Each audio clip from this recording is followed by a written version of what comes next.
Dan pemirsa, pencapaian kartu KIS untuk Kota Palembang saat ini telah tembus di angka 99,94%. Hingga akhir tahun 2023, Pemkot Palembang optimis capaian kartu KIS terrealisasi hingga 100%. Wawako pastikan pengguna kartu Indonesia Sehat tidak ada diskriminasi dalam pelayanan kesehatan. Kolaborasi dan kerjasama yang baik dalam pelayanan kesehatan dari seluruh OPD dan elemen masyarakat berbuah baik. Hal ini dibuktikan pencapaian Kartu Indonesia Sehat untuk wilayah Kota Palembang telah tembus angka 99,94%. Pemerintah Kota Palembang optimis di tahun 2023 capaian Kartu KIS akan terrealisasi hingga 100%. Terkait pelayanan kartu KIS, Wawako Palembang merespon banyaknya laporan masyarakat yang menyampaikan pengguna kartu KIS tidak dapatkan pelayanan secara optimal. Pihak rumah sakit maupun balai kesehatan masih terdiskriminatif terhadap warga yang sakit.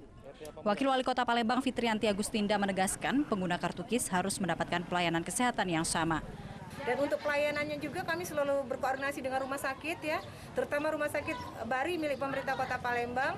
Jangan sampai pemegang Kartu Indonesia Sehat ini perlakuannya berbeda. Saya tidak mau seperti itu.